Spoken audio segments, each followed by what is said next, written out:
Ahora sus Biblias en Jueces capítulo 3, por favor. Mientras yo acá voy preparando. Voy a leer del versículo 7 al 11 y después voy a leer otros versículos más. Pero vamos a empezar por ahí, ¿sí? Dice, Otoniel liberta a Israel de Cusán Risataim, o Risataim, ¿verdad? Pero Cusán Risataim. Versículo 7 al 11. Dice, hicieron pues los hijos de Israel lo malo ante los ojos de Jehová, y olvidaron a Jehová su Dios, y sirvieron a los Baales y a las imágenes de acera. Y la ira de Jehová se encendió contra Israel, y los vendió en manos de Cusán Risataim, rey de Mesopotamia. Y sirvieron los hijos de Israel a Cusán Risataim 8 años. Entonces clamaron los hijos de Israel a Jehová, y Jehová levantó un libertador a los hijos de Israel, y los libró. Esto es a Otoniel, hijo de Cenaz, hermano menor de Caleb. Y el espíritu de Jehová vino sobre él, y juzgó a Israel, y salió a batalla. Y Jehová entregó en su mano a Cusán Risataim, rey de Siria, y prevaleció su mano contra Cusán Risataim. Y reposó la tierra 40 años, y murió Otoniel, hijo de Cenaz. Bendito Padre, gracias Dios por este día, gracias porque nos permites estar aquí reunidos, gracias Señor por tu palabra. Te pido Dios que sea tu Espíritu Santo hablándonos, tu Espíritu Santo guiándonos, tu Espíritu Santo mostrando aspectos en nuestras vidas, Señor, que tengamos que ir cambiando, que ir mejorando para tu gloria, Señor. Te ruego, Padre, que todo lo que pueda hablar hoy venga de parte tuya para nuestros corazones. En tu santo y bendito nombre, amén. Bueno, ustedes, esta semana le conté a Pati que vi un reel, ¿verdad? Se llama ahora los videos cortitos en formato vertical, ¿verdad? Y era un señor, un joven de mi edad, de casi 40 años, joven, jovencito todavía, puberto. Y él se ponía así la toalla por la cabeza como si fuese una señora o una mamá, ¿verdad?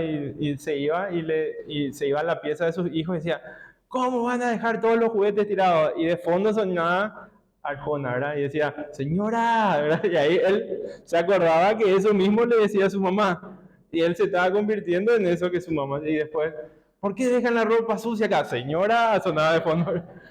Y así diferentes situaciones que le conté a ella y dije, pucha, yo me veo tan identificado en esto. Porque cuántas veces dijimos, esto yo no quiero hacer, ¿verdad? O esto yo no voy a hacer, y ahora, pues, a veces pasa que no les pasó a ustedes, que viene alguien y te dice, che, así mismo hace tu papá. Y vos ni cuenta te diste, ¿verdad? O tu mamá, ese mismo gesto tiene tu mamá y vos ni cuenta te diste. Y tal vez hasta es un gesto que te molesta. ¿Sí o no? ¿Verdad que nos pasa, verdad? Todos hacemos cosas que en algún momento dijimos que no haríamos. Cometemos incluso errores en ese proceso. Cometemos errores que vimos que otros cometieron. Y nosotros dijimos, yo no voy a caer en eso. Nuestros padres se endeudaron y nos hicieron pasar mal. Y ahora yo con mi familia también me estoy endeudando y le estoy haciendo pasar mal. ¿Sí? O algunos vivieron en sus padres la infidelidad y les tocó vivir un proceso muy duro de infidelidad. Y dice, yo nunca voy a hacer eso. Y ¡pum! La misma cosa. ¿Sí o no? Yo nomás soy el único, ¿verdad? Creo que la gran mayoría caemos, hacemos cosas que dijimos que nunca vamos a hacer. E incluso, habiendo cometido, volvemos a cometer. A veces, como dice el refrán bíblico, mentira, no es bíblico, pero dice, el animal es el único, el hombre es el único animal que tropieza 2 veces con la misma piedra. ¿Sí o no? No está en la Biblia, por si quieran buscar, no está en la Biblia, no busquen. Pero si algún día se abre el canon de la Biblia, podemos meter ese versículo ahí. ¿Sí o no? Porque es una verdad que ¿cuántas veces decimos, no voy a más hacer esto? Y ¡pam! Volvemos a hacer. ¿Y qué pasa? Ya sé que en la cabeza de muchos de ustedes está sonando esa música tropical de fondo, ¿verdad? ¿No? ¿No? ¿Nadie conoce? Ah, bueno, me callo entonces. Pero, para que mi esposa me va a sacar una foto y a posar. Pero, ¿qué pasa? Este pasaje que leímos, estos 4 versículos, nos muestran a un Israel en esa situación. A partir de que Moisés le sacó al pueblo de Israel de Egipto, el pueblo de Israel cayó con la misma piedra una y otra vez. Entraron en yo le puse un bucle, porque un bucle es una sucesión de hechos que se repiten de manera infinita, ¿verdad? No es solo los rulos, ahora que yo tengo unos lindos rulos, ¿verdad? Pero bucle es eso, es sucesión de hechos que se repiten de manera infinita o indefinida. No es infinita, de manera indefinida. Y el pueblo de Israel estaba en un bucle, ¿sí? El bucle del pueblo de Israel tiene cuatro momentos que en estos 4 versículos podemos ver. Y su bucle es, el primero, su primer paso es que le deja o se aleja de Dios. Ese es el primer paso en este bucle del pueblo de Israel. El segundo paso es que Dios se enoja y entonces le disciplina, le castiga de diferentes maneras, ¿verdad? Acá dice que les vendió. El tercer paso del bucle es que Israel se acuerda de Dios y le clama a Dios. Y el cuarto paso es que Dios le levanta a un juez, a un rey, a alguien que le liberta. Y empieza otra vez, le liberta, viven en paz, se olvidan, Dios se enoja, permite que les pase cosas malas, claman y Dios le vuelve a libertar. Es un bucle que estuvo, que por lo menos a lo largo de la Biblia, hasta el final de la Biblia podemos ver lo mismo. Estamos hablando de un proceso de más de 1500 años. Qué triste, ¿verdad? ¿Sí o no?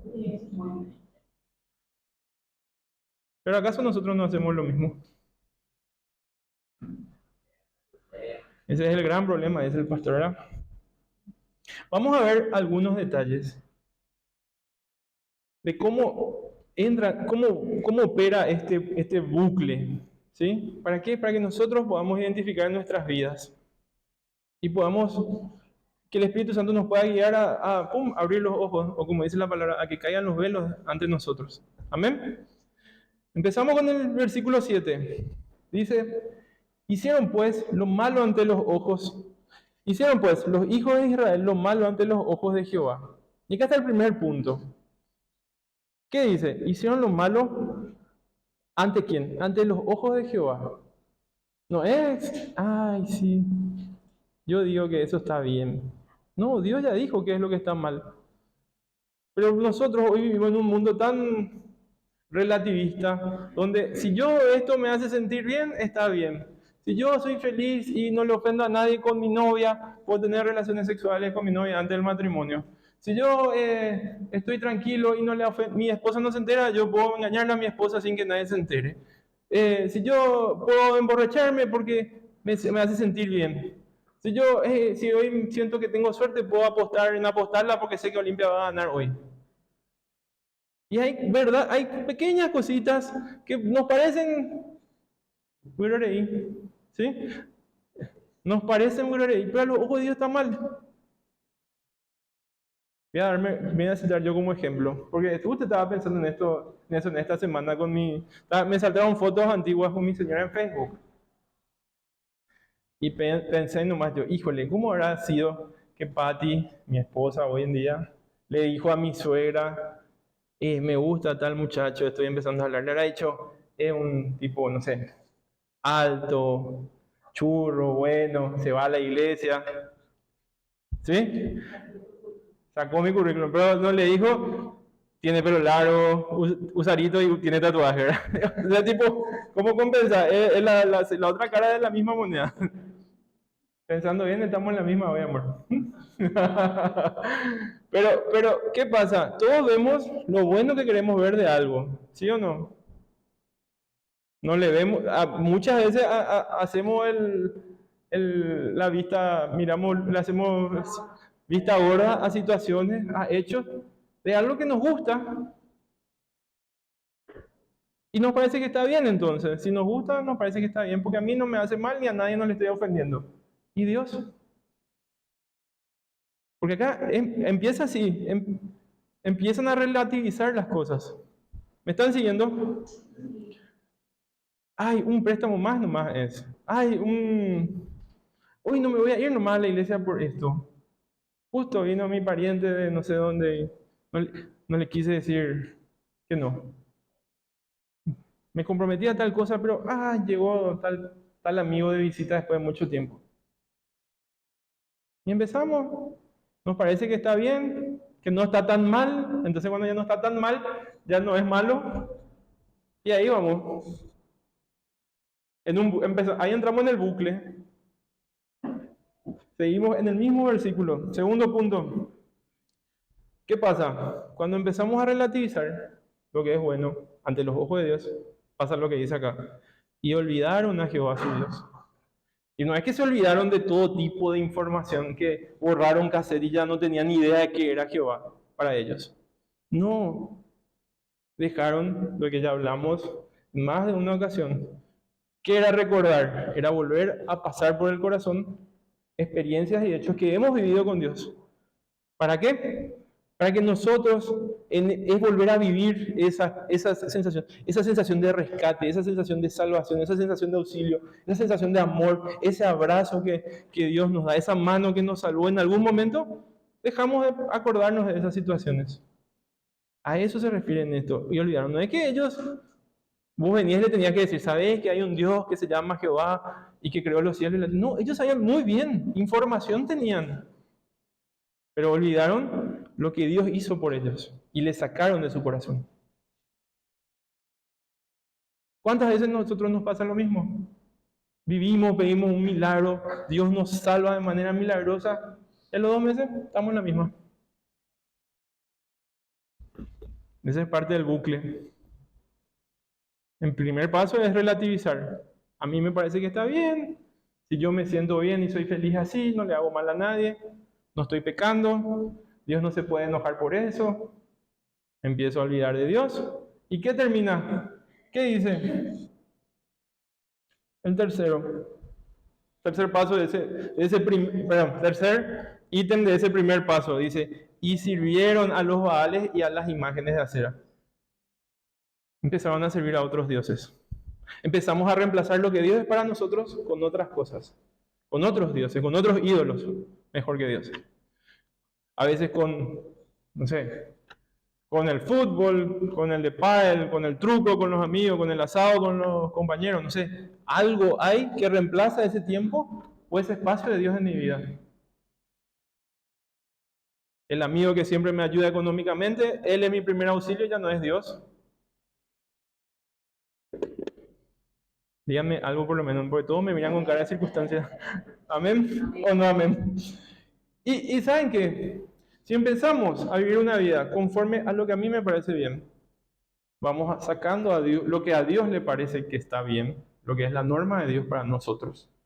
Empezamos a olvidarnos lo que Él ya hizo por nosotros, porque a esta altura el pueblo de Israel ya había vivido un montón de experiencias milagrosas. Desde que convirtió el agua del Nilo en sangre, ya empezaron ellos un proceso, no sé, incontables milagros y experiencias, y se olvidaron. Y a partir de ahí de se olvidar, empiezan a buscar a quién adorar. Y acá dice a Baal y a Sera. Baal era el dios de la fertilidad, pero de la fertilidad productiva, ¿verdad? El Dios que manejaba la lluvia para ellos, el que hacía que crezca ganado, el que crezca, los campos tengan frutos, la ganadería, la agricultura, y Acera, la diosa de la fertilidad sexual, de la sexualidad, de la reproducción en cuanto a hijos, que hasta hoy en día siguen siendo esos dioses, ¿verdad? La prosperidad económica, la sexualidad, los placeres, son los mismos dioses. Y le reemplazamos con los mismos dioses a Dios, a Jehová. Qué triste, ¿verdad?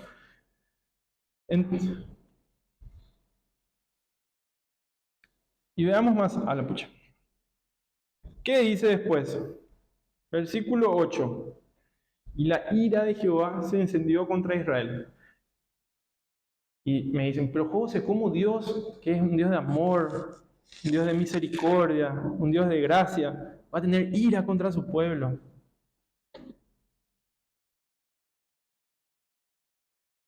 Y es que Dios es justamente eso. Él es un Dios de amor, pero también es un Dios santo y Él no puede tolerar el pecado. Y con aquellos que ama, su ira es más grande que con los que no ama. Con los que no son sus hijos, su ira se va a manifestar al final recién. Con nosotros se manifiesta de manera más constante. Y su ira tiene muchas formas.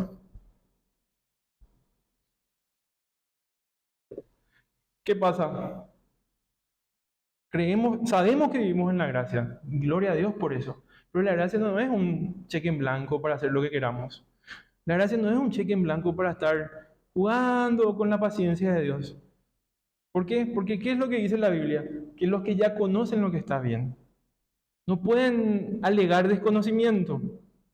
¿Sí? O sea, si yo ya sé que está mal mentir, si yo ya sé que está mal robar, si yo ya sé que está mal pecar, de cualquier tipo de pecado, y yo lo hago intencionalmente, yo no puedo decir, ay, me olvidé. No puedo alegar eso. Y Dios a nosotros nos va a exigir el doble, siempre. La gracia no es para abusar de la misericordia de Dios. Porque si Dios quiere ejecutar su juicio sobre nosotros, y eso implica su ira, Dios no está siendo un juez injusto al ejecutar su juicio sobre nosotros. Amén. Amén. Y ¿saben qué? Dice, y los vendió en manos de Cusán Risataim, rey de Mesopotamia. ¿Saben qué significa Cusán Risataim? Significa doble maldad o doble iniquidad. ¿Y cuán cierto es? Cuando entramos en ese bucle de qué es lo que a mí me parece que Dios, que le agrada o no le agrada a Dios, cuando ya empiezo a olvidarme de Dios y empiezo a caer en adoración a otros ídolos que ocupan el lugar de Dios en mi vida, nos vamos a una doble maldad. Caemos en donde hay doble iniquidad.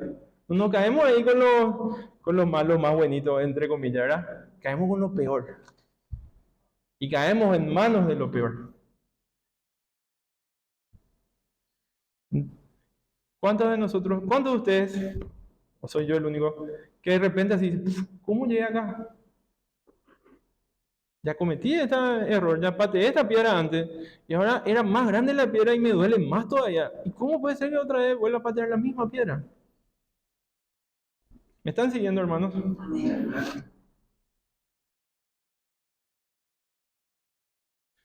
Y vemos entonces, dice, y sirvieron los hijos de Israel a Cusán Risataim 8 años. 8 años le llevó a ellos pasar al versículo 9 que dice, entonces clamaron a los hijos de Israel a Jehová.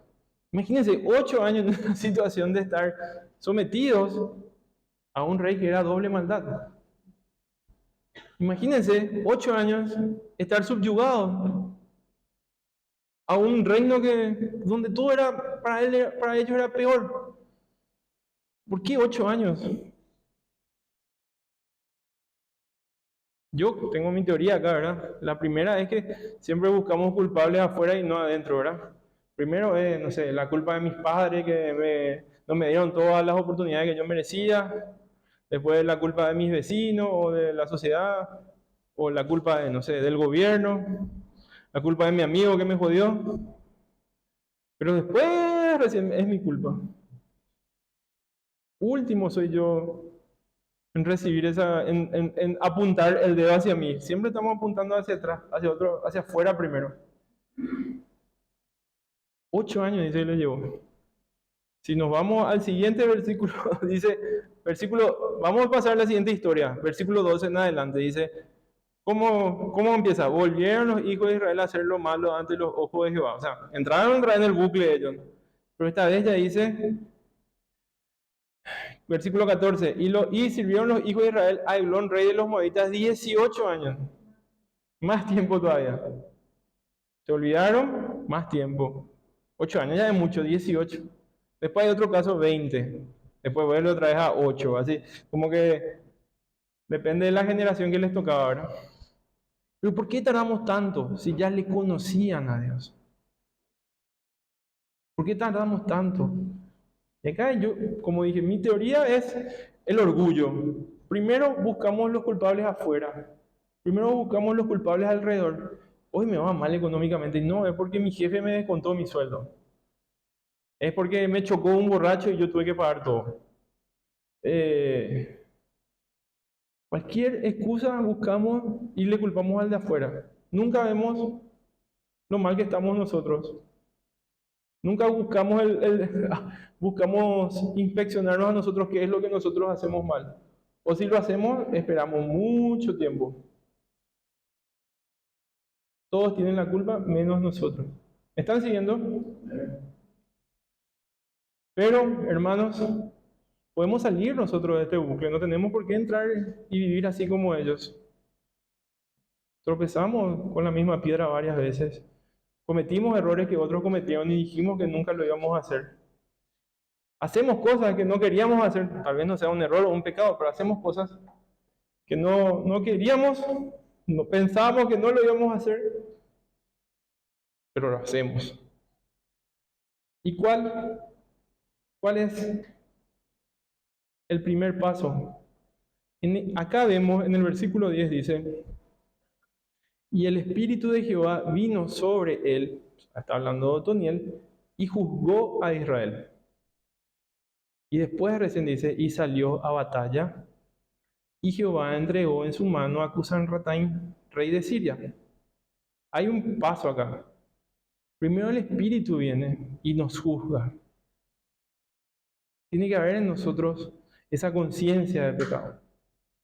Tiene que haber en nosotros esa saber que estamos haciendo mal y demostrar. Esta semana, justamente compartiendo el discipulado, acá está Sergio que no me va a dejar mentir. Para mí, hablamos de diferentes tipos de oración y hablaba de la confesión. Pero la confesión, a la luz de la palabra, no es solamente contar que yo hice mal, sino que es tener conciencia de por qué está mal lo que yo hice. Porque para Dios eso es abominación. O sea, yo puedo decir, sí, yo te mentí. Perdón, incluso te puedo pedir perdón.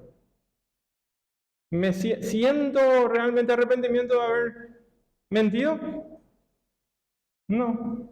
¿Entendí que te mentí? ¿Entendí que está mal mentirte? Tal vez. Pero muchas veces ya tomamos a la ligera, tipo como hola hermano, Dios te bendiga. Ya decís como un cliché, ya está ahí en la punta de la boca, ni lo sentís. Confesar los pecados tiene que ver con mucho más que eso, tiene que ver con entender por qué está mal. Un arrepentimiento y no remordimiento. Exactamente. Y vamos a llegar a eso. Vamos a llegar a eso. No, pero es perfecto. ¿Por qué? Porque acá vemos que dice el Espíritu de Jehová vino sobre él, sobre Otoniel. Pero vamos, hermanos, por favor, a Juan 16.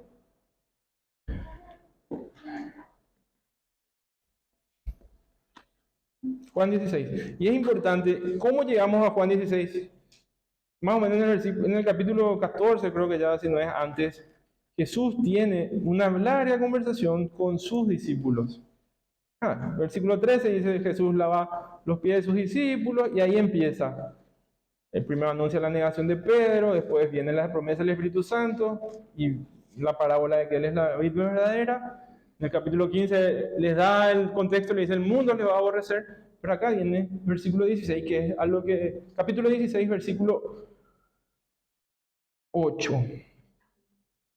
Dice, cuando Él venga, por el Espíritu Santo hablando siempre, ¿verdad? Dice, y cuando Él venga, convencerá al mundo de pecado, de justicia, de juicio. De pecado, por cuanto no creen en mí. De justicia, por cuanto voy al Padre y no me veréis más. Y de juicio, por cuanto el príncipe de este mundo ha sido ya juzgado. ¿Cuál es la gran diferencia? Acá, en Jueces, el Espíritu Santo tuvo que venir sobre Otoniel, el Espíritu de Jehová, y a través de él juzgó al pueblo. Para con nosotros, tenemos cada uno ese Espíritu. Y este Espíritu Santo es el que nos trae y nos dice, convencerá de pecado, de justicia y de juicio. ¿Amén? Amén. ¿Cómo somos nosotros conscientes de eso? Lo que dijo Marce, el arrepentimiento. El arrepentimiento es la palabra clave en todo esto para salir del bucle. Arrepentimiento tiene dos maneras de escribirse a lo largo de la Biblia. En el Nuevo Testamento escriben como metanoia, que significa un cambio de pensamiento, un cambio de la manera de pensar, un cambio de la manera de vivir. En hebreo, la palabra es shuv, no sé si pronuncié bien, pero significa volver atrás en el camino equivocado. ¿Qué refiere eso? Que vos estás andando un camino, que un camino en algún momento ese se abrió y te fuiste por el equivocado. En hebreo, arrepentimiento, arrepentirse, lo que refiere es, la traducción es, volver por ese camino equivocado hasta el punto donde te desviaste y ahí continúas. Entonces el arrepentimiento tiene ese doble sentido. ¿Qué es lo que nos habla el apóstol Pablo en Romanos 12:2? Empieza los Romanos 1. Mira, voy a abrir acá, por favor, no hace falta. Romanos 12. Dice, así que hermanos, os ruego, versículo 1, así que hermanos, os ruego por las misericordias de Dios que presentéis vuestros cuerpos en sacrificio vivo, santo, agradable a Dios, que es vuestro culto racional. Y después viene, no os conforméis a este siglo, sino que transformaos por medio de la renovación de vuestro entendimiento para que comprobéis cuál sea la buena voluntad de Dios, agradable y perfecta. Esa renovación, ese cambio de pensamiento, ese metanoia que es lo que está hablando Pablo, es también, es todo esto, eso es el arrepentimiento. Porque el arrepentirse no es solamente, ay, me siento mal. El sentirse mal, claro, es parte de un arrepentimiento. No hay arrepentimiento sin remordimiento, como mencionó Marce. Pero el arrepentimiento genuino, el que nos saca del bucle, es un cambio. Tiene que haber un cambio. No tenemos que volver a tropezar con esa misma piedra. No tenemos que cometer los mismos errores. No tenemos que seguir pensando de la manera que pensamos. No tenemos que seguir bajando los estándares de lo que creemos que es bueno o malo en nuestras vidas. No tenemos que alejar a Dios de nuestras vidas, olvidar lo que Dios hizo en nosotros o por nosotros. Y menos, mucho menos, no tenemos que dar el lugar que Dios ocupa en nuestras vidas a nuevos ídolos. O si no, el arrepentimiento no es tal. Amén. Así que hermanos, para ir cerrando, hoy creo que es una predica bastante cortita, pero dos cosas. La primera, fíjense en la historia de Ahod, que es la que sigue acá en Jueces. Jueces dice, después del caso de Otoniel viene el juez que se llama Ahod. Dice que volvieron a hacer lo malo, ¿verdad? Y Jehová fortaleció a Eglón, rey de Moab, contra Israel. Versículo 15 dice, y clamaron los hijos de Israel a Jehová, y Jehová les levantó un libertador, a Ahod, hijo de Gera, benjamita, el cual era zurdo. Y los hijos de Israel enviaron con él un presente al rey de Moab. En este caso, Dios le envió, en vez de un Otoniel, les envió un Ahod, que era de la tribu de Benjamín. Hoy le conté a mi esposa, ¿saben lo que significa Benjamín? Mano derecha. ¿Hijo de la diestra? O también era de la dicha. Tiene esos dobles significados. Nosotros asumimos como que Benjamín es el más pequeño, ¿verdad? Pero no, es hijo de la derecha. Pero él le dio a un zurdo, dice. Al de la tribu, que eran todos derechos y que eran conocidos por ser diestros, a él eligió un zurdo. Es raro, ¿de verdad? Ojalá que no sea un zurdo progre, ¿verdad? Pero zurdo, ¿verdad? No. Pero ¿qué significa esto? Muchas veces Dios nos da un libertador o nos liberta, no como nosotros esperamos. No como nosotros tenemos como un estándar de cómo Dios me tiene que liberar. Yo tengo un problema económico, no, Dios me tiene que dar un trabajo en una multinacional. Tengo problema con mi esposa, no, mi esposa tiene que cambiar y para que tal cosa y ya no pase más, ¿no? Nosotros clamamos a Dios, pero ponemos también tipo, Dios, si no es por este lado, no me sirve. Tiene que ser así como yo quiero, cuando yo quiero. Nosotros condicionamos al libertador o la liberación que Dios nos va a hacer. Y Dios no escoge. ¿Qué pasa si hoy yo no tengo trabajo y viene una persona que le conozco y no me gusta, no le quiero y, che, tengo un trabajo para vos, José? ¿Qué pibe va a dudar que va a venir acá a decirme que voy a trabajar con él? ¿Mm? Disculpen, pero me gusta mucho ese término badula, que no sé si se usa en otros países.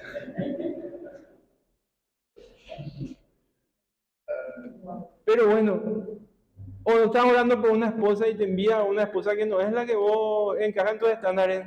¿Eh? O estás orando por un auto y te envía un auto que no es. No, señor, este no es el último modelo, este es un HP lento, motorizado. Entonces, Dios nos liberta. ¿Por qué? Porque dice que cuando su pueblo clama, eso es parte del bucle y es una promesa para nosotros también. Si hoy estamos en el bucle y clamamos a Él, Dios nos va a liberar. Va a enviar su liberación, nos va a salvar, nos va a quitar de la situación donde estemos, nos va a quitar de esa doble iniquidad, de ese sitio doble oscuridad, doble maldad, y nos va a liberar. Amén. A veces esa liberación no viene de la manera que nos gustaría o que esperamos. El pueblo de Israel no esperaba un Mesías carpintero. Decían, lo de Nazaret no puede salir nada bueno, dijeron por Jesús, ¿sí o no? Y bueno, pero él era el Mesías. Imagínense si de Jesús dijeron eso, ¿qué nosotros vamos a decir de alguien que nos ayude, de la ayuda que Dios está enviando? No importa la forma. Entonces, hermanos, hermanas, si hoy yo estoy en una situación mala, una situación de necesidad, de desesperación, o una situación, no hace falta que esté a punto de morir, hace falta que esté incomodado nada más. Y a veces, y esa situación incómoda es producto de mi tropiezo constante con la misma piedra. Clamemos a Dios y pidámosle a su Espíritu Santo que nos traiga convicción de pecado primero, de justicia y de juicio. Porque si no va a ser tarde. Cuando nos demos cuenta, ya van a estar juzgándonos desde arriba y no el Espíritu Santo que está en nosotros. Yo sé que hice un chiste sobre que el hombre es el único animal que tropieza 2 veces con la misma piedra. Pero ustedes saben que la Biblia es mucho más dura sobre ese tema. ¿Quieren que les lea? Proverbios 26:11, por favor. ¿Quiénes conocen? Como el perro vuelve a su vómito, es el necio que insiste en su necedad, dice. ¿Es más duro ese o no? Dice exactamente lo mismo. 26:11. Como el perro que vuelve a su vómito, así es el necio que repite su necedad. Yo no quiero ser un perro que repite su necedad. No quiero. Muchas veces es probable, es más, lo he sido hasta hoy, pero no quiero seguir siendo. Necesito el Espíritu Santo de Dios en mi vida para traerme convicción de pecado, de juicio, de justicia. Así que, hermanos, si alguno de ustedes quiere orar conmigo, les invito a que se ponga de pie. Porque Dios es un Dios que siempre nos da oportunidades. Así como vemos el bucle de Israel, nosotros hoy podemos salir de ese bucle. Pero tiene que haber primeramente una convicción de pecado y un cambio de mentalidad. Un cambio de vida. No podemos seguir haciendo lo mismo. Si no, vamos a seguir en las emociones y los sentimientos de sentirnos mal cuando la palabra de Dios nos confronta. Pero eso nos tiene que llevar a la acción. Bendito Padre, gracias por tu palabra, Dios. Gracias porque así como tú nos confrontas, tú también nos acoges, Señor, y nos abrazas con amor para darnos una nueva oportunidad. Gracias, Señor, porque tu misericordia se renueva en nuestras vidas. A pesar de tantas veces habernos olvidado de ti, haberte reemplazado con ídolos que ocupan tu lugar, Padre, tú igual nos sigues amando y estás atento a nuestro clamor. Tu palabra dice que tu oído está cerca de aquellos que le claman, Señor. Y hoy yo te clamo, Señor, por mi vida, por mi familia, por mis hijos, Padre. Ayúdame, Señor, a poder entender qué es lo que está mal en mí, a no jugar con el pecado, Padre, y a poder realmente vivir una vida conforme a tu Espíritu Santo, guiado por tu Espíritu Santo y moldeado por Él, para ser un vaso de honra y gloria para tu nombre, Dios. Te ruego, Señor, que tu Espíritu Santo fortalezca la vida de cada uno de los hermanos esta noche. Que realmente, Señor, podamos ser transformados. Que podamos retroceder en el camino mal, que anduvimos mal, Señor. Y caminar por el camino que tú tienes para nosotros. Tomado de tus manos, Señor, y guiados por tu Espíritu. En tu santo y bendito nombre, Dios. Amén. Amén.